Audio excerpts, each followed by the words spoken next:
Chicago, once a city of music, dreams, and ambition, became a battlefield drenched in blood. At the center of it all stood one man, Al Capone. He was celebrated like a Hollywood star, feared like a warlord, and hunted like a wild animal. Some called him a modern Robin Hood, others whispered his name with terror, but behind the silk suits and diamond rings hid a darkness that even his closest allies feared. How did a boy from Brooklyn rise to become America's most infamous gangster, and why did his empire crumble so fast? Before we dive into this chilling story, tell us in the comments where you're watching from tonight. And don't forget to subscribe, because what you're about to hear is unlike anything you've heard before. They ruled Chicago's underworld with iron fists and unforgiving codes of vengeance. If you shot one of their men, they would take down 2 of yours. If you stabbed 2 of theirs, they would make sure 3 of yours never saw another sunrise. In the smoky chaos of the Prohibition era, Chicago became a bootlegger's paradise, a city where fortunes were built on barrels of forbidden liquor, and where every alley whispered the promise of violence. Out of this ruthless battleground emerged one man who rose above them all: Alphonse Gabriel Capone, the man who would redefine what it meant to be a gangster in America. To some, Capone seemed like a Robin Hood, charming, generous, and untouchable. A man who kept neighborhoods loyal by spreading his wealth and silencing dissent. To others, he was nothing but a cold-blooded mobster, a predator whose name became synonymous with fear. He wasn't just Chicago's problem, he became the face of organized crime worldwide. Public enemy number 1. The gangster who dared to challenge the law itself. The world watched as Capone turned the streets into battlefields, fueling a war between rival gangs like Bugs, Morans, Northsiders, and Capone's Southside Empire. A war that reached its bloody peak on Valentine's Day in 1929, when 7 men were gunned down execution-style inside a Lincoln Park garage. Though Capone was never officially charged, he wasn't even in the city that day. The massacre secured his crown as the undisputed kingpin of Chicago. Newspapers painted him as Scarface, the cigar-chomping villain wielding Tommy guns, and the legend only grew darker. Decades after his death, his name still hangs heavy over Chicago, as familiar worldwide as Michael Jordan or Barack Obama. A reminder that one man's hunger for power can etch his story into the soul of a city forever. But Al Capone's story doesn't begin with bullets and bootlegging. It begins far away from Chicago, in the crowded streets of Brooklyn, New York, where he was born on January 17, 1899. To Italian immigrants, Gabriel and Teresa. Raised in a strict Catholic home, young Alphonse was one of 9 children, the son of a hard-working barber who could barely stretch his wages to feed so many mouths. Like many immigrant families of that era, every child was expected to pitch in, to earn, to prove their worth, not just for survival, but to gain the approval of parents whose hopes for the American dream weighed heavily on their children's shoulders. And it was here, in those early years, that the seeds of ambition, hunger, and defiance took root in a boy who would one day bring America to its knees. From the time Alphonse Papa Capone was barely 10 years old, he carried a weight far heavier than most boys his age. His mother, overwhelmed with the demands of raising 9 children, turned to him and said, "You're the one I can count on." That simple plea became a lifelong burden of responsibility. Capone quit school after the 6th grade, trading the classroom for the rough streets of Brooklyn, where odd jobs and neighborhood gangs shaped his double life. By day, he hauled boxes in factories to bring a few dollars home. By night, he lingered in the company of street toughs who reveled in crime. It was at the Harvard Inn on Coney Island, a gritty saloon disguised with an Ivy League name, that Capone's fate truly shifted. He started as a dishwasher, but soon drew the attention of his boss, Francesco "Frankie" Yale, a hardened gangster who treated the bar as his personal empire. At the Harvard Inn, Capone's size, fearlessness, and willingness to fight quickly earned him respect. Behind the bar, he crossed paths with another mentor, Johnny Torrio, a seasoned mobster 17 years older, who introduced him to a more dangerous world. Yet amid this rising tide of crime, young Capone found love. In the spring of 1918, he met Mary May Coughlin, a devout Irish Catholic girl from Brooklyn. They worked side by side in a box factory, and by all accounts, it was love at first sight. Had life offered him a steady wage and a chance at stability, perhaps Capone might have remained an ordinary American worker. But fate was not so generous. That summer, May became pregnant, and the pressure to provide grew unbearable. At just 19 years old, Capone became a father to Albert, Sonny Capone, on December 4, 1918, only weeks before marrying May in her family's church. Sonny, born 2 months premature and suffering from congenital syphilis passed unknowingly from his father, was a fragile child, and the urgency of money pushed Capone deeper into the underworld. His reckless streak, however, brought consequences. Only days after Sonny's birth, Capone made the mistake of flirting with the wrong woman at the Harvard Inn. Her brother retaliated, slashing Capone 3 times across the left side of his face. The scars would never fade, branding him forever with the nickname Scarface, a moniker he loathed but could never escape. As muscle for Frankie Yale, Capone's reputation for bravado grew, and with it, his list of enemies. Meanwhile, Torrio, now working in Chicago under his uncle, the notorious brothel keeper Vincenzo Big Jim Colosimo, saw potential in the young Brooklyn tough. He extended an invitation westward, offering Capone both opportunity and escape. For Capone, the timing could not have been more perfect. He was already wanted for questioning in a New York murder. Whether guilty or not, the whispers were enough to make Chicago seem like both a refuge and a launchpad for the empire he would one day command. At just 20 years old, Al Capone left Brooklyn behind and stepped into the brutal heart of Chicago, carrying both the scars and the burdens of his past. From the moment he arrived, he lived on the edge, sending money back to his family, trying to prove himself, and soon bringing May and their infant son west to join him. But fate was merciless. Within a year of his arrival, Capone's father Gabriel passed away, leaving Al the sole breadwinner for his entire family. Childhood was officially over. Manhood arrived suddenly and violently, shaped not by choice but by necessity. In this new world, 2 powerful mentors stepped into the role of surrogate fathers: Vincenzo Big Jim Colosimo and Johnny Torrio. Both men were seasoned operators, masters at turning vice into profit in Chicago's seedy underbelly. Colosimo had built an empire out of the city's infamous Levee District, where brothels and gambling dens thrived under his control. His wife Victoria was a madam, and together they created a vast network of vice houses that pulled in staggering amounts of money. At their height, Colosimo's operations brought in $50,000 a month, worth nearly $750,000, today making him one of the most powerful underworld figures in the city. He wasn't just rich, he was connected, buying the loyalty of corrupt aldermen like Bathhouse John Coughlin and Michael Hinky Dink Kenner, who protected his empire in exchange for political favors. In Chicago, the best investment a criminal could make wasn't liquor or gambling, it was buying cops, judges, and politicians. Still, money and influence couldn't shield Colosimo from danger. His wealth and arrogance made him a prime target for the notorious Black Hand, a brutal network of extortionists who sent letters demanding $1,000 under threat of bombs and bloodshed. Colosimo's salvation came through Torrio, the cunning mobster nicknamed the Fox for his careful, calculating ways. Torrio orchestrated the elimination of Colosimo's extortionists, cementing his place as a trusted lieutenant. Big Jim basked in his wealth, strolling the streets in white linen suits and diamond-studded suspenders, so extravagant that people called him Diamond Jim. Celebrities, athletes, and politicians dined at his American Cafe on Wabash, making his establishment a social hub for Chicago's elite. As a sign of gratitude, Colosimo gave Torrio control over his own gambling den, the Four Deuces, on the near South Side, and it was there that Torrio stationed Capone, working the door and learning the trade. For a while, this might have been his future, muscle at the edge of someone else's empire, but history had different plans. On January 16, 1920, the United States enacted Prohibition, outlawing the manufacture, sale, and transport of alcohol. What lawmakers intended as a moral crusade instead unleashed a tidal wave of opportunity for organized crime. Overnight, the thirst of millions of Americans became the lifeblood of men like Capone, who saw in the ban not just risk but unimaginable profit. Public opinion was already shifting, and with every barrel hidden in a basement and every bottle smuggled across state lines, a new empire of crime was waiting to be born.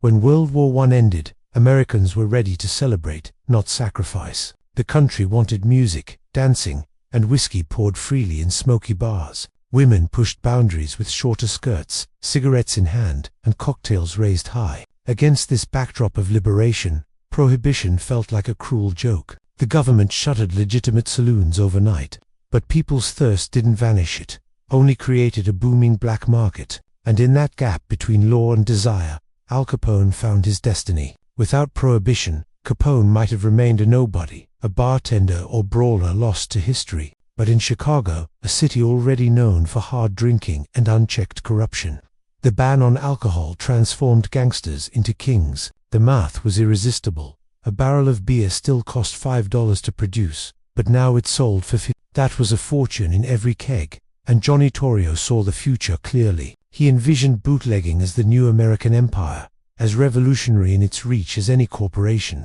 But standing in his way was his former mentor and boss, Big Jim Colosimo, who refused to embrace the new business. Colosimo, more interested in his brothel empire and a new romance with nightclub singer Dale Winter, ignored the tidal wave of profit. Worse, he had discarded Torrio's beloved aunt, Victoria, in favor of his glamorous fling. For Torrio, loyalty was gone. All that remained was ambition. On May 11, 1920, Torrio quietly called in an old friend from New York, Frankie Yale. That afternoon, inside an office across from Colosimo's restaurant, Yale leveled a revolver at Big Jim and put a bullet into the back of his skull. Chicago police found no witnesses, no trail, and no answers. The press dubbed it Chicago amnesia, a phrase that would echo through countless mob killings to come. Whispers claimed Capone played a role, but nothing was proven. What mattered was that Colosimo was gone. Torrio inherited his empire, and Capone stepped forward as Torrio's right-hand man. Prohibition became their golden road,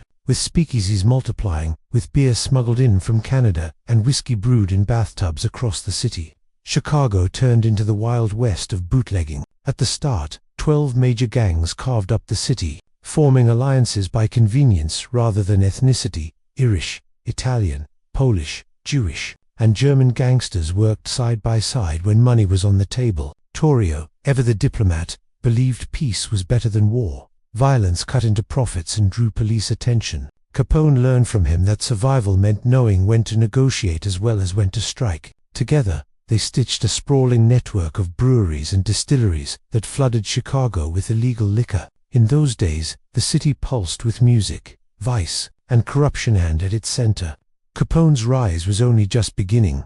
Johnny Torrio understood that bootlegging required more than just guts and muscle. It demanded a business empire. He built a system with layers of manufacturing, distribution, and transportation, and Al Capone, quick to learn and eager to expand, built upon that foundation until their operation ran like a corporation. Chicago churned out so much pure alcohol during Prohibition that Capone's network not only flooded the city, but exported liquor to states across the Midwest, the South, and even back east. Beer was brewed in hidden warehouses and makeshift breweries, where copper kettles bubbled until police raids forced them to relocate. Yet raids were rarely a death blow. Capone and Torrio had Chicago's leadership in their pockets. Mayor William Big Bill Thompson openly displayed a picture of Capone in his office, a not-so-subtle declaration that the city's highest official had been bought. Corruption trickled down through aldermen, judges, and police chiefs, ensuring that as long as the payoffs flowed, so did the liquor.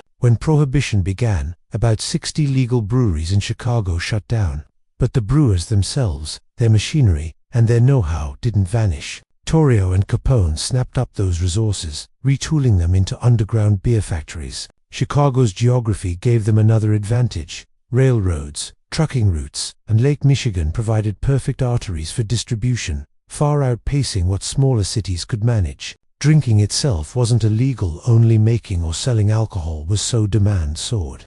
And Capone bragged that he never needed salesmen because the public's thirst was insatiable. By 1924, just 5 years after Capone had arrived, federal investigators estimated Torrio and Capone's empire was raking in $7 million a month. That staggering fortune allowed Al to reunite his family under one roof, a modest 2-flat bungalow on Chicago's far south side, where his mother, siblings, wife, May, and son Sonny could live together. At home, he was simply Al, the family man at the dinner table. Outside, he was the rising king of Chicago's underworld. But change was coming. Reformers pushed Mayor Thompson out, and William Deaver's election signaled a crackdown on vice. With Chicago itself becoming too hot, Capone shifted his base westward to Cicero, a gritty working-class suburb where nearly every politician had a price tag. There, he transformed the town into his personal kingdom, nicknamed Caponeland by the press. From the fortified Hawthorne Hotel,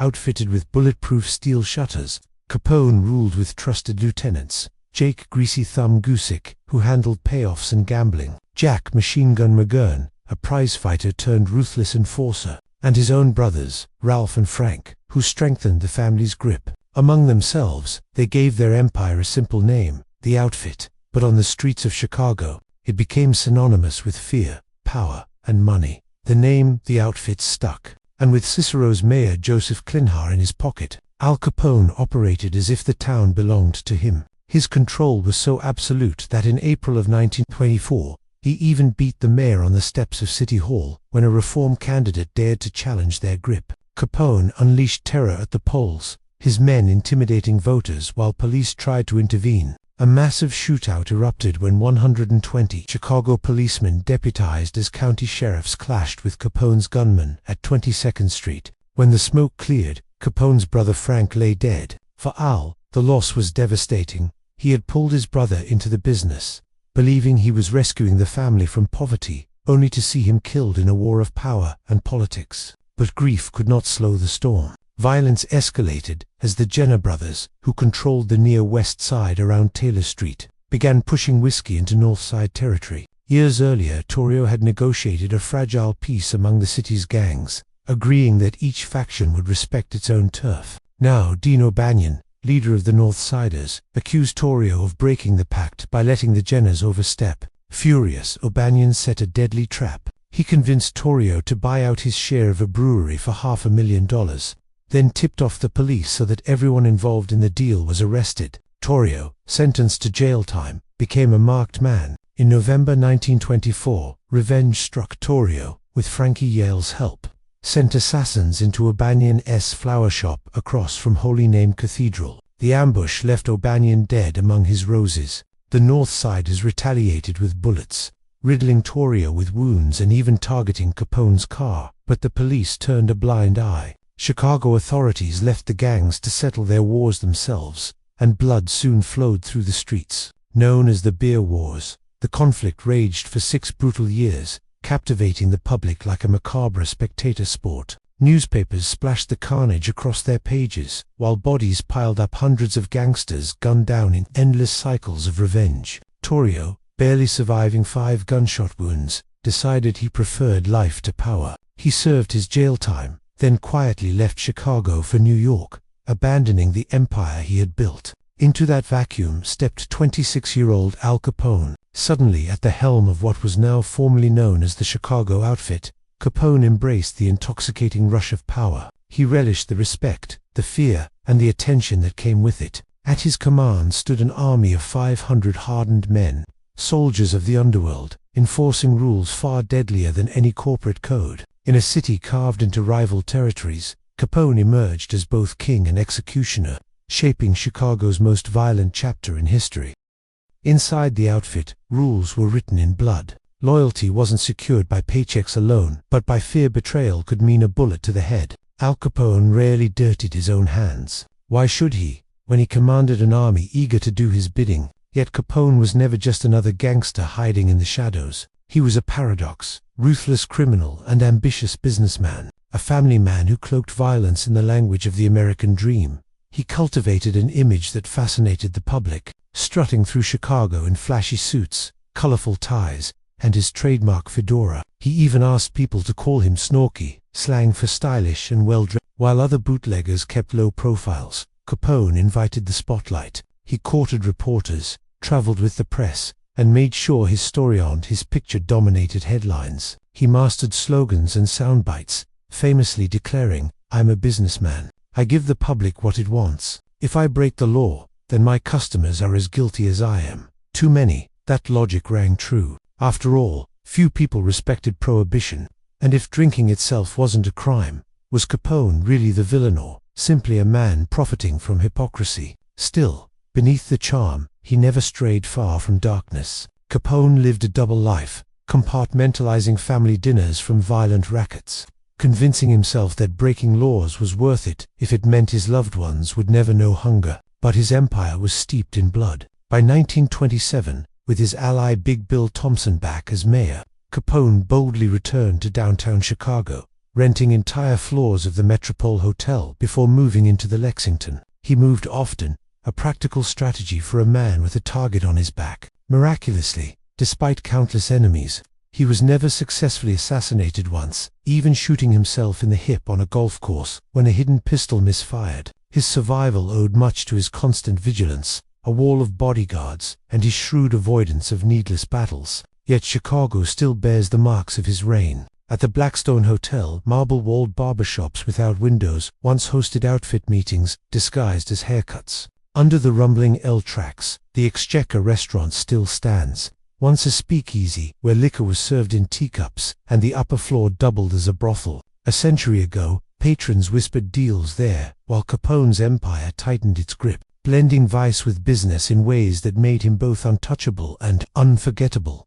Chicago's very foundations added to Capone's legend. Built on swampy land, the city was literally raised in the mid-19th century, leaving behind basements, sub-basements, and hidden passageways. Over time, stories spread that these underground spaces doubled as escape routes for gangsters. At the Green Mill in Uptown, one of Chicago's premier jazz clubs since the 1920s, Capone supposedly had a secret exit behind the bar. A trapdoor led to tunnels that carried him safely down the block, a perfect getaway when enemies lurked outside. Tourists still flock there today, asking bartenders where Capone's favorite booth was, eager to sit where the mob boss once held court. Capone wasn't just a gangster, he was a man enchanted by music. He loved jazz, the soundtrack of his era, played largely by African-American musicians. One legend tells how his men spirited away pianist Fats Waller to perform at a private party. After 3 days of non-stop music and celebration, Waller stumbled away with $3,000 in his pocket and a brutal hangover. By the late 1920s, Capone's empire was astronomical.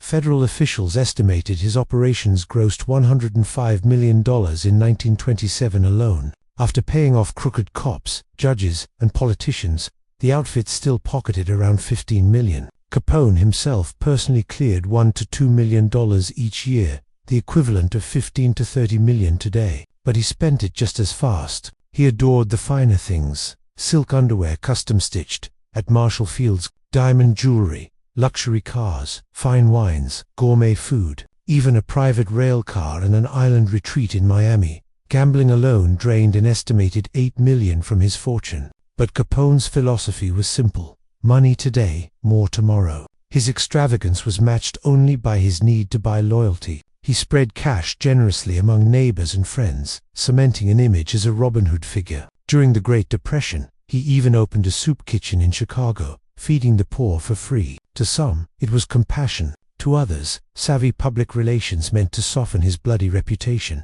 Either way, it worked. People shielded him, neighbors adored him, and law enforcement fumed as his myth grew. Capone was, at once, a ruthless killer and a man admired by many. A contradiction that made him both untouchable and unforgettable. Al Capone was more than a gangster. He became the world's first celebrity criminal, a larger-than-life figure who reshaped not only organized crime but also Hollywood itself. Charismatic gangsters began replacing the classic clean-cut, leading men on the silver screen. Their swagger and ruthlessness modeled on Capone's real-life persona. He was magnetic, terrifying, and strangely fascinating. The kind of figure America couldn't quite embrace but couldn't look away from either. As the legend grew, so did the myths. Movies and pulp stories exaggerated his bravado, blurring fact and fiction until, as the old saying goes, when the legend becomes fact, print the legend. But reality had a way of crashing through the myth. On February 14, 1929, Capone's carefully balanced public image collapsed in the wake of the St. Valentine's Day massacre. 7 members of Bugs Moran's North Side Gang were lined up in a Lincoln Park garage and executed in cold blood by men dressed as police officers. Though Capone was sunning himself in Miami at the time, few doubted the murders were his doing. For years he had thrived as a folk hero of sorts, Chicago's own Robin Hood. But now America saw only blood. Citizens demanded action, some traveling to Washington, D.C., to beg the president for help. Newly elected Herbert Hoover seized the moment, declaring war on America's most famous criminal. Capone was branded public enemy #1, and suddenly the press that once adored him turned hostile. painting him as the face of everything rotten in America's cities. Hollywood would later dramatize the pursuit in films like The Untouchables, giving Prohibition agent Eliot Ness the spotlight. But in truth, Ness was more showman than slayer. He staged brewery raids with reporters in tow, smashing bottles for the cameras. But the raids barely scratched Capone's empire. The real blow came from a quieter, more methodical source: U.S. Attorney George E.Q. Johnson and a team of IRS accountants. With no way to pin murders or bootlegging directly on Capone, Johnson aimed for a weapon criminals rarely saw coming: tax evasion. Their big break came in early 1929, when prosecutors subpoenaed Capone from his Florida retreat for questioning in a minor bootlegging case. Capone's lawyer presented a sworn affidavit from a doctor claiming he was bedridden for 6 weeks. Suspicious, the U.S. attorney enlisted the FBI, who sent agents to Miami. What they found wasn't a sick man confined to bed, but a king living in luxury, soaking in the sun, dining lavishly, and laughing at the law. For the first time, the federal government had proof that Capone's arrogance could be used against him, and his downfall was beginning. Al Capone's downfall was as dramatic as his rise. After testifying in Chicago, he was immediately arrested on contempt of court, charges bailed out for $5,000 only, to be picked up 2 months later in Philadelphia for carrying concealed weapons with his bodyguard. Sentenced to nearly a year, Capone served time in a Pennsylvania prison, though hard time for him meant something different. He charmed wardens, lent them his car, and paid for small luxuries, living better than most inmates. But while Capone worked his angles behind bars, U.S. Attorney George Johnson and relentless IRS accountant Frank Wilson kept building their case. Wilson, a bespectacled bulldog with a reputation for never letting go, uncovered forgotten ledgers from Capone's Cicero gambling houses. Those books, combined with testimony from former associates, showed income never reported to the IRS. The government already had evidence of Capone's lavish spending, but now they could prove where the money came from and that he never paid taxes on it. In July of 1931, prosecutors offered Capone a plea deal for 2.5 years, which he eagerly accepted, but the judge rejected it, determined to make an example of him. When the trial began that October, Capone's usual tactics backfired. Suspecting jury tampering, Judge James Wilkerson switched in a fresh panel at the last minute.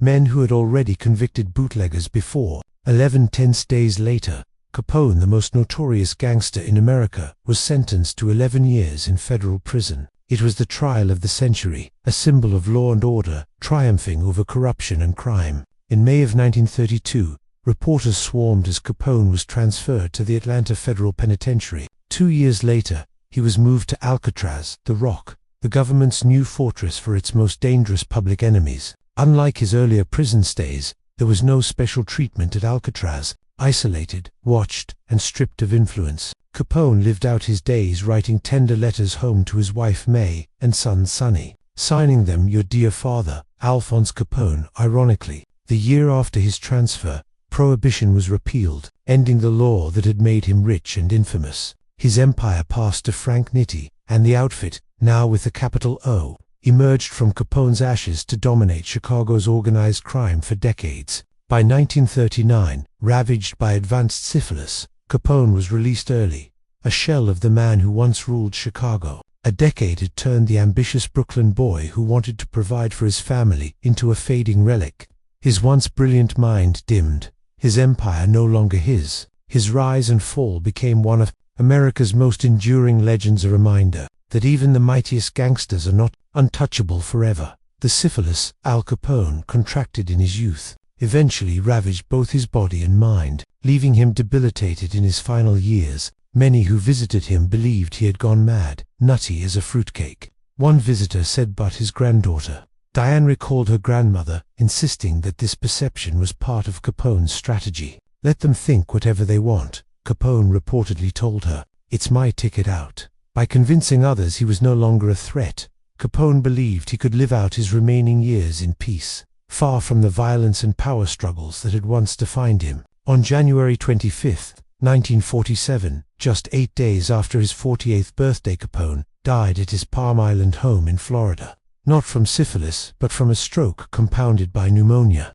He was laid to rest in Chicago, the city he had both terrorized and defined. In death, Capone's mythology only grew. Like Babe Ruth, Marilyn Monroe, or a U.S. president, his name became a permanent fixture of American culture. In 2021, the auction of the Capone estate, presided over by his granddaughters, drew frenzied attention, with more than 1,200 registered bidders vying for intimate relics of his life, from his guns to personal mementos once belonging to his wife, May, and son, Sonny. The sale reflected the enduring fascination with a man whose shadow still looms over history. But beyond the legend lies a cautionary tale. Capone's crimes were real, his violence left scars, and his empire thrived only through corruption and fear. His successors in the Chicago outfit took his downfall as a lesson. Keep quiet, stay out of the spotlight, and avoid drawing the fire of law enforcement. That strategy allowed the outfit to survive in diminished form, adapting as laws like the RICO Act and the Bank Secrecy Act gave prosecutors sharper tools to dismantle organized crime.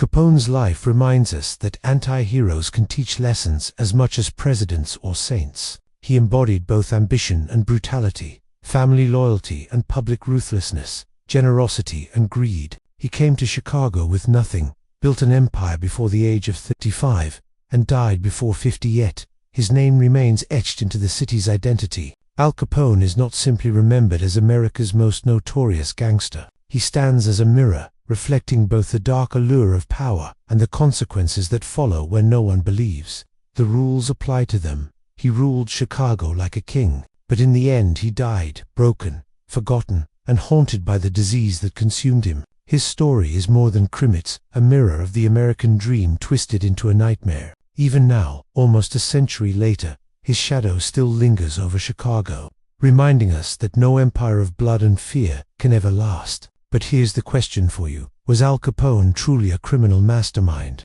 or just a tragic man who became trapped in his own legend? Share your thoughts below. Give this video a like if you felt the chill of history tonight, and subscribe so you never miss the untold stories of power, betrayal, and mystery.